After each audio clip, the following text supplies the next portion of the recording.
Yes, friends, let us start a new topic. As per textbook, it is named as periodic table. Okay, earlier it was periodicity. Okay, दोन्ही correct आहेत. Actually आपल्याला periodic table शिकायचं नाही आहे. म्हणजे माझ्याकडे एक रंगीत असा फ्लेक्सचा असा चार्ट आहे जो इथं लावून पिरियडिक टेबल आपल्याला शिकता येईल. तसं नको करायला. आता हे जे मी पहिलं लेक्चर, पहिलं आणि पाहिजे तर दुसऱ्या लेक्चरला लागेल, हे शिकत असताना समोर तुमच्या टेक्स्टबुकमधला पिरियडिक टेबल पाहिजे. किंवा आणि कुठं चांगला पिरियडिक टेबल आपल्याला दिसला असेल कोणाकडे, किंवा नेटवरती प्रिंटआउट काढून घ्या, झेरॉक्स काढून घ्या, कोणाची तरी समोर पिरियडिक टेबल पाहिजे. पिरियडिक टेबल पूर्ण व्यवस्थित काढून किंवा रंगीत मॅट असलेला चार्ट लावून शिकवणं ते 10वीला झालं आहे. थोडंसं आणखी रिपीट किंवा जरा बारकावे आत्ता व्हायला पाहिजेत, ते करणार. पण तो या टॉपिकचा हेतू नाही. ओके, MCQसाठी हा टॉपिक लागणार आहे. त्याच्यामध्ये पिरियडिक ट्रेंड्स, इलेक्ट्रोनिगेटिव्हिटी कुठल्या एलिमेंटची कमी जास्त, मग पिरियडिक टेबलमध्ये general in a group top to bottom what happens to electronegativity, in a period left to right what happens to electronegativity. जसं इलेक्ट्रोनिगेटिव्हिटी तसं इतर properties, electron affinity, ionisation enthalpy, metallic property. Okay, म्हणजे tendency to release electrons, tendency to gain electrons, आणि त्याच्यातून मग त्याचे काही exceptions, या गोष्टी जास्त या टॉपिकमध्ये शिकायच्या आहेत. आणि त्याला रिलेटेडच MCQs वगैरे असतात. ते करत असताना जरी 10th पिरियडिक टेबल आपण शिकलो असलो तरी त्याचं थोडंसं रिव्हिजन व्हावं म्हणून समोर तुमच्या पिरियडिक टेबल आहे, तर तो समोरचा पिरियडिक टेबल जरा आणखी व्यवस्थित समजून घेण्यासाठी म्हणून असा एक गरजेपुरता काढलेला आहे. मला सगळा काढता येतो व्यवस्थित, स्केल वगैरे घेऊन 5-10 मिनटं लावून, तसं केलेलं नाही आहे मी. हे समजून घ्या पहिल्यांदा. ओके, तर तुमच्यासमोर पिरियडिक टेबल नसेल तर पॉज करा लेक्चर, तो पिरियडिक टेबल समोर आणा, तो जरा बघून घ्या आणि परत हे ऐकायला सुरू करा. ओके, आणि मग पिरियडिक टेबलमध्ये आपल्याला माहिती आहे, मॉडर्नच्या हिशोबाने बोलतो मी, म्हणजे A आणि Bच्या भाषेत पण आहे, ते ठीक आहे, ते चुकीचं नाही आहे. पण आता 7 पिरियड्स, ओके, 1 2 3 4 5 6 7 18 ग्रुप्स, 18 1 2 3 मग 4 5 6 7 8 9 10 12पर्यंत, आणि मग परत 13पासून 18पर्यंत असं आहे. इलेक्ट्रॉनिक कॉन्फिगरेशनप्रमाणे लास्ट इलेक्ट्रॉन कुठं जातो, कुठल्या शेलमध्ये, त्याप्रमाणे फर्स्ट आणि सेकंड ग्रुपमधले एलिमेंट्स, हायड्रोजनबद्दल थोडं सांगतो वेगळं, S ब्लॉक एलिमेंट्स. त्यानंतर लास्ट इलेक्ट्रॉन, जसं की कार्बन घ्या, नायट्रोजन घ्या, electronic configuration 7 atomic number, 1s2 2s2 2p3 2px 2py 2pz 111, म्हणजे लास्ट इलेक्ट्रॉन P सबशेलमध्ये जातो. त्याप्रमाणे P सबशेल म्हणायला पाहिजे, म्हणजे त्या शेलमधला कुठला सबशेलमध्ये शेवटचा इलेक्ट्रॉन जातो. मग त्या सबशेलमधल्या ऑर्बिटल कुठला ना कुठला तर असेलच की लास्ट इलेक्ट्रॉन Sवाल्या सबशेलमध्ये जातो. त्यामुळं फर्स्ट ग्रुप आणि सेकंड ग्रुप हे S ब्लॉक, तसं हे P ब्लॉक. क्लोरीन घ्या 17, आता लिहून दाखवणार नाही इलेक्ट्रॉनिक कॉन्फिगरेशन, ॲटॉमिक स्ट्रक्चरच्या वेळेला आपण बघितलं आहे. आणि मग तुम्ही ते करायचं, परत मग थांबायचं, ते करायचं, लिहून काढायचं, बघायचं, परत सुरू करायचं लेक्चर ऐकायला, असं पॉजमध्ये करायचं. ओके, तर पटकन बोलून जातो मी. 1s2 2s2 2p6 10 झाले, 3s2 12 झाले, उरलेले 3p मध्ये जातात. म्हणजे शेवटचं इलेक्ट्रॉन 3p म्हणजे n=3, शेल नंबर 3 असला तरी सबशेल Pवाला आहे, P ब्लॉक एलिमेंट. आणि मध्ये जे आहेत इथं, म्हणजे 3rd ते 12thपर्यंत, 3rd ग्रुपपासून ते 12thपर्यंत ते D ब्लॉक, कारण शेवटचा इलेक्ट्रॉन डीमध्ये जातो. जसं की आता समजा आपण स्कॅन्डियम घेतला, तर स्कॅन्डियम 21 ॲटॉमिक नंबर, तर 1s2 2s2 2p6 म्हणजे 10 तरी निऑनपर्यंत मी सिम्बॉल लिहितो. आता तुम्हाला पहिल्यांदा 20पर्यंत नंतर 30पर्यंत electronic configuration based on structure of atom आपला सुरुवातीचा टॉपिक तो केला आहे. म्हणजे करायलाच पाहिजे, गृहीत धरूनच हा टॉपिक पुढे जातो. ओके, 10 झालं. म्हणजे 1s2 2s2 आणि 2p6 हंड्स वगैरे सगळं बाकीचं. मग 3s2 3s, मग 3p. ओके, बारीक बारीक काढतो ठीक आहे. 3s 12 13 14 15 16 17 18 3p. म्हणजे ते पण भरले, म्हणजे आर्गॉनपर्यंत आपण सिम्बॉल लिहू शकलो असतो 3p. ओके, असू दे. त्यानंतर मग 3Dमध्ये जात नाहीत. आफ्बाव n+l रूल, n+l रूल त्याप्रमाणे मग 4sमध्ये जातात electrons. Lower energy subshells they get field first, त्याप्रमाणे 4s. मग इथंपर्यंत 10 12 18 19 20 आणि 4s नंतर मग 3Dमध्ये 3D1 म्हणजे लास्ट इलेक्ट्रॉन डी सबशेलमध्ये गेला. लास्ट बट 1 मधल्या शेलमध्ये पण डी सबशेलमध्ये गेला, म्हणून तो डी ब्लॉक एलिमेंट. तर स्कॅन्डियम 21 एक एक्झाम्पल सांगितलं. असं मग 21 पासून 30पर्यंत इथं आहेत 3D सिरीज. मग त्यामुळं 3D1 3D2 3D3 तसा डी ब्लॉक एलिमेंटचा सेपरेट टॉपिक आपल्याला आहे परत 12वीत. त्यावेळेला हे आणखी डिटेलमध्ये बघणार असतो आपण.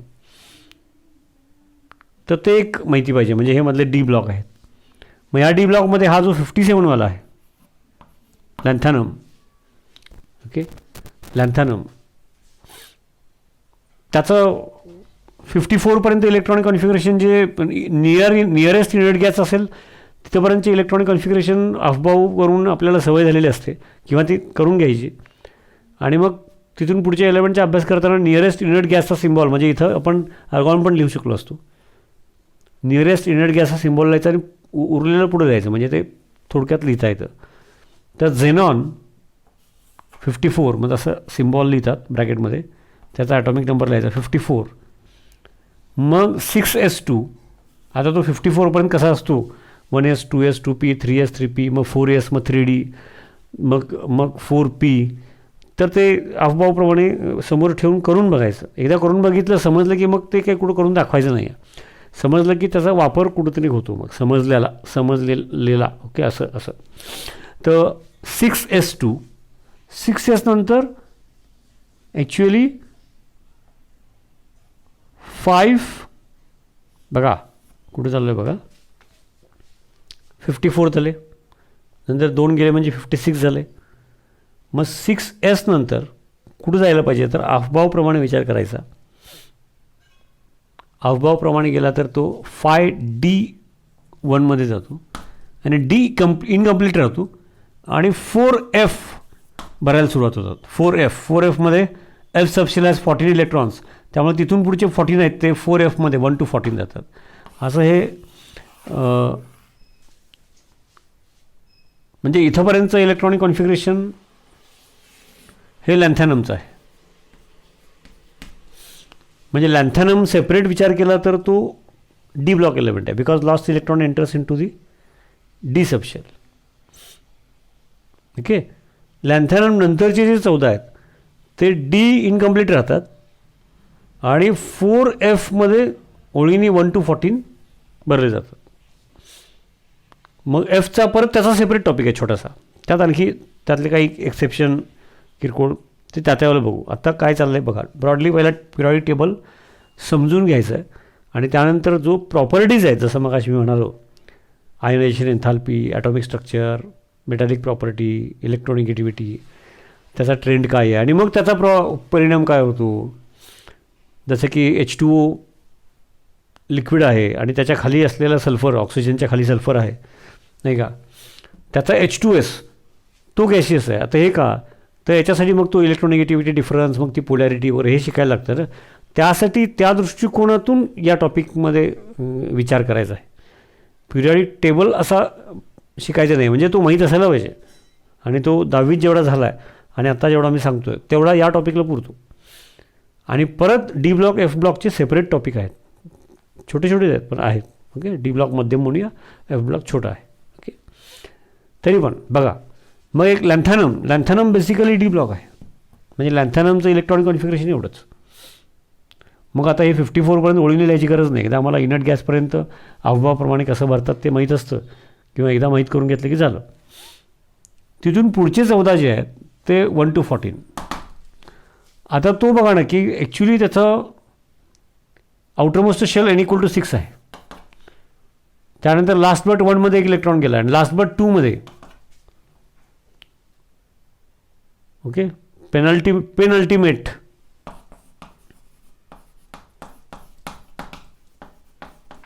म्हणजे last but 1 and anti penultimate किंवा प्री पेनल्टिमेट म्हणतात.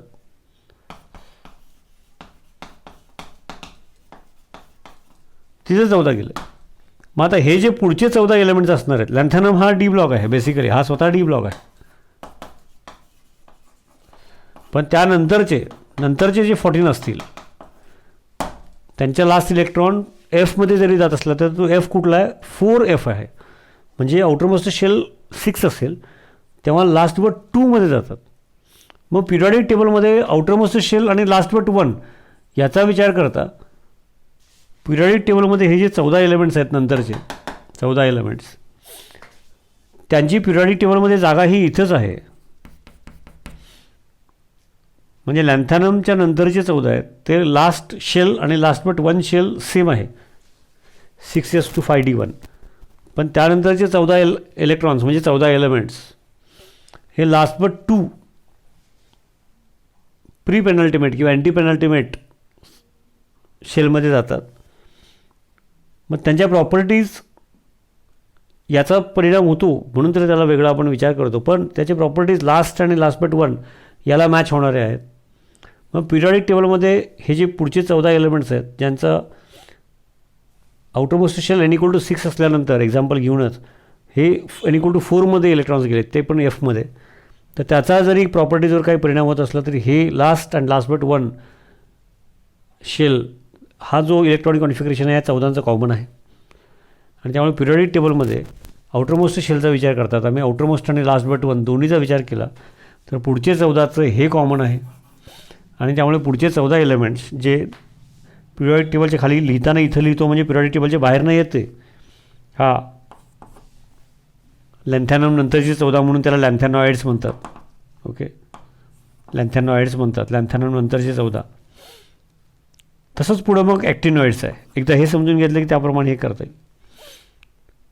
आता हे समजून घ्यायचं आहे, आयडिया घ्यायचे.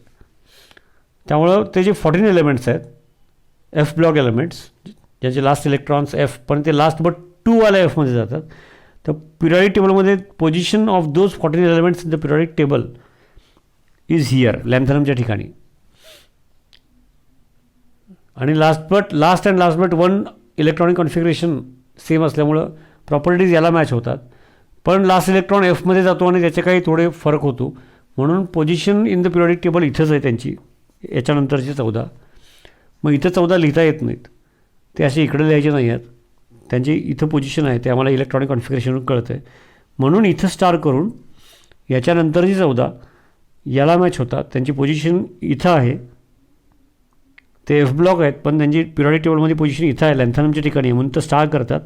आणि रिप्रेझेंटेशन पिरियॉडिक टेबलच्या खाली असं आडवं 14 दाखवलेले आहेत. हे एकदा कळलं की तसंच ॲक्टिनियम आणि त्यानंतरचे 14 आणि असे हे एफ ब्लॉक एलिमेंट्सचे 2 रोज पिरियॉडिक टेबलच्या खाली दाखवले आहेत. म्हणजे ते पिरियॉडिक टेबलच्या बाहेर नाही आहे त्यांची पोझिशन, त्यांची पिरियॉडिक टेबलमध्ये पोझिशन हे पहिली एफ ब्लॉक एलिमेंट्स पहिली सिरीज त्याची इथं आहे पिरियॉडिक टेबलमध्ये जागा, त्याच्या खालची आहे त्याची इथं आहे, हे समजून घ्यायचं. तसंच डीचं एक एक्झाम्पलवरून मी समजून सांगितलं, तसंच सगळ्या डी सिरीजसाठी लागू झालं आहे, याला लागू झालं, याला लागू झालं, इथून 14 झाल्यानंतर पुढचे जे आहेत त्यांना लागून झालं. ते हे ॲक्टिनियम नंतरचे 14 आहेत त्यानंतर जे पुढचे येतील त्यांना लागू झालं.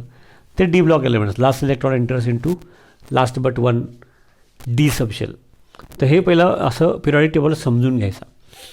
त्यानंतर मग हे पहिले दोन ग्रुप्स एस ब्लॉक, नंतर 13पासून 18पर्यंत पी ब्लॉक, म्हणजे त्यातला हे तर इनट गॅस आहेत सगळे. ओके, 1 to 18 नवीन सिस्टीमप्रमाणे. आणि मधले डी ब्लॉक, त्याच्यामध्ये पण हा लॅन्थॅनम आणि त्याच्याखालचा ॲक्टिनियम. जसं एक्झाम्पल म्हणून लॅन्थॅनमवरचं आता मी सांगितलं, त्याच्यानंतरचे 14 ते एफ ब्लॉक आहेत. पण पिरियॉडिक टेबलमध्ये ते 14ची पोझिशन इथं आहे. मग तिथं एकाच ठिकाणी गर्दी कशी करायची म्हणून स्टार करून त्यानं असं खाली 14 दाखवले. तसंच ॲक्टिनियम आणि त्याच्या पुढचे खाली 14. ओके, तर हे ट्रान्झिशन आणि हे इनर ट्रान्झिशन. तर पिरियॉडिक टेबलचा अभ्यास हा आत्ता मी सांगितला पूर्वीचा जो तुम्ही केला आहे तो, आणि आत्ता मी जसा सांगितला त्या अँगलनी करा. कारण आम्हाला पिरियॉडिक प्रॉपर्टीज शिकायचे आहेत, ट्रेंड शिकायचे आहेत. आणि त्याच्यासाठी सुरुवातीला ॲटॉमिक साईज याचा अंदाज घेऊया.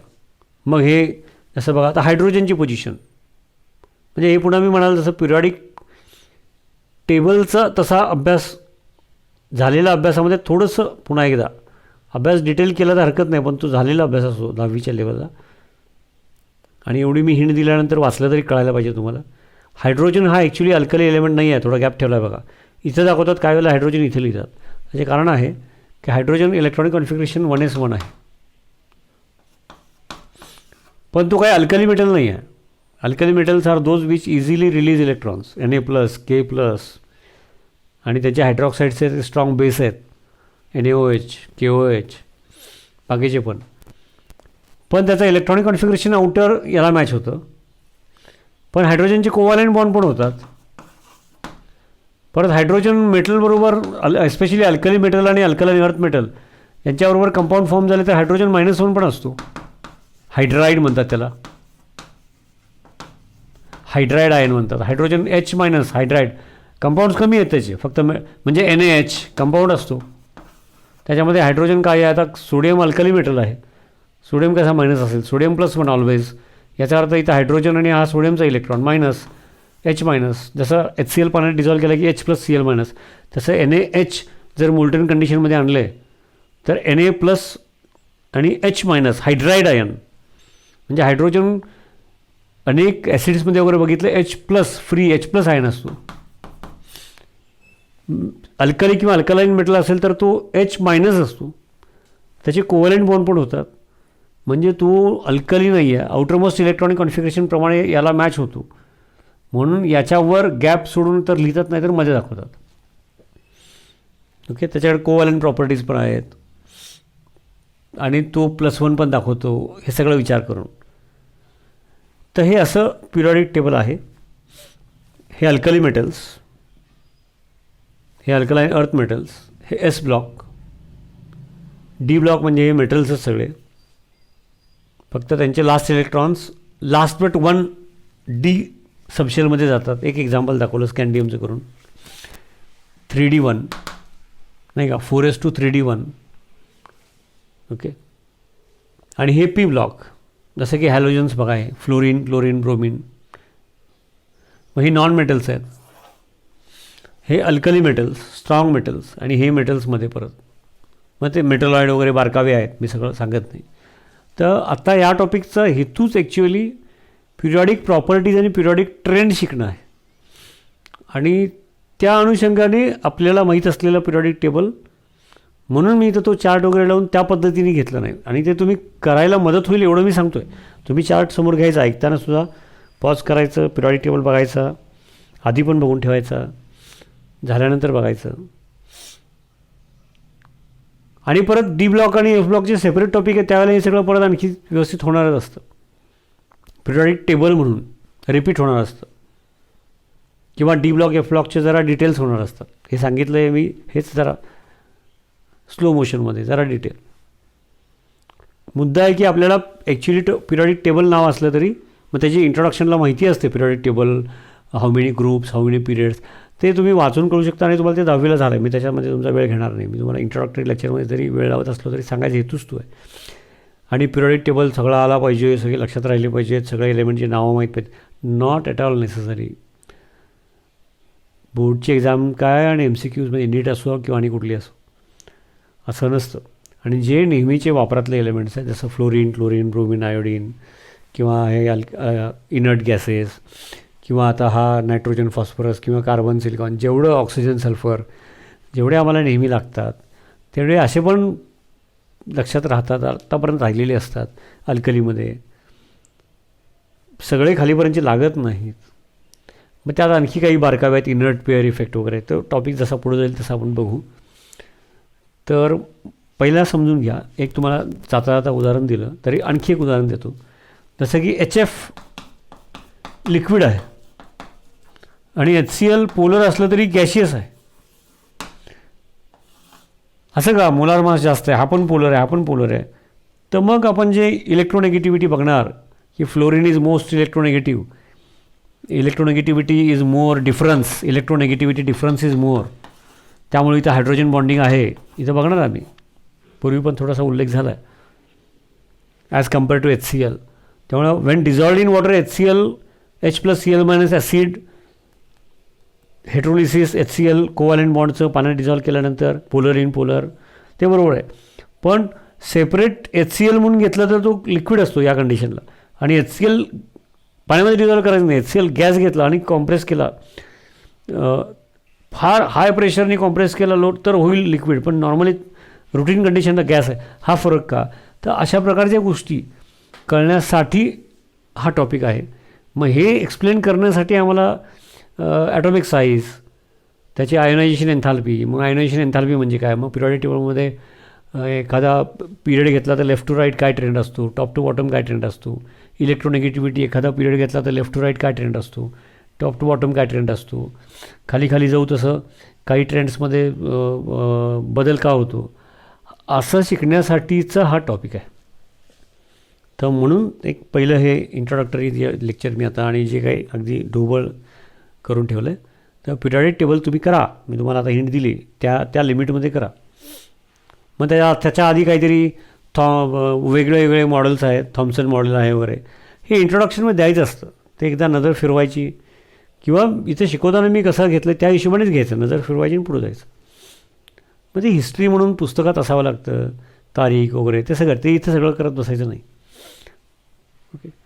तर कुठून कुठून आलं, पहिल्यांदा ॲटॉमिक वेटवरती होतं, 9वी-10वीत पण झालेलं आहे आपल्याला. मग नंतर लक्षात आलं मोजलेच्या एक्सपेरिमेंटवरून की ॲटॉमिक नंबर इज इम्पॉर्टंट.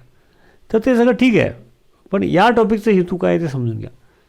या टॉपिकचा हेतू हे elements and their compounds and their properties आणि त्यांच्यामधलं रिलेशन. जसं मी 1-2 एक्झाम्पल्स आता दिले, H2O आणि H2S. मोलार मास जास्त असून पण H2S आत्ताच्या कंडिशनला गॅस आहे, H2O लिक्विड आहे. तर असं का? इंटरमॉलिक्युलर फोर्सेस ऑफ अट्रॅक्शन वॉटरमध्ये जास्त का? तर अशा प्रकारच्या गोष्टी कंपॅरिझन करून सांगण्यासाठी पिरियॉडिक टेबलचा अभ्यास करायचा आहे. या टॉपिकचा हेतू तो आहे. पिरियॉडिक टेबल शिकणे हा हेतू नाही आहे, तो शिकलेला आहे आणि परत आणखी या लिमिटमध्ये कसं शिकायचं त्याची तुम्हाला थोडा अंदाज दिला. त्याप्रमाणे तुम्ही समोर तुमच्या पिरियॉडिक टेबल ठेवा, त्याचा अभ्यास करा. या लेक्चरचं एकदा ऐका, ते टेबल समोर ठेवून ऐका, नंतर पण ऐका. असं इंट्रोडक्शन झालं. इथून पुढं आपल्याला पिरियॉडिक प्रॉपर्टीज किंवा पिरियॉडिसिटी, म्हणजे जरी टॉपिकचं नाव असलं तरी ॲक्च्युली ते असं जास्त सुटेबल झालं असतं असं मला सांगायचं आहे. आणि F ब्लॉक आणि D ब्लॉकबद्दल त्याचे सेपरेट टॉपिक आहेत, त्यावेळेला ह्यात आत्ता ज्या धावतं सांगितलं त्याची तर व्यवस्थित त्या टॉपिकच्या वेळेला होणार, हे पण मुद्दाम सांगतो आहे. Okay, yes. आणि एवढं केलं. आणि इलेक्ट्रॉनिक कॉन्फिगरेशन वगैरे मी जसं सांगितलं की इलेक्ट्रॉनिक कॉन्फिगरेशन तुम्हाला 30पर्यंत येणं काय अवघड नाही आहे, तर तेवढं पुरतं. आणि मग ज्यावेळेला सेपरेट D ब्लॉक आणि F ब्लॉक आम्हाला सेपरेट शिकायचा असतो, तोपर्यंत बरेच महत्त्वाचे टॉपिक मोठे मोठे 11वी-12वीचे झालेले असतात. मग ते पुढचं जमायला लागतं. ओके, येस, हे इंट्रोडक्टरी लेक्चर होतं. थँक्यू.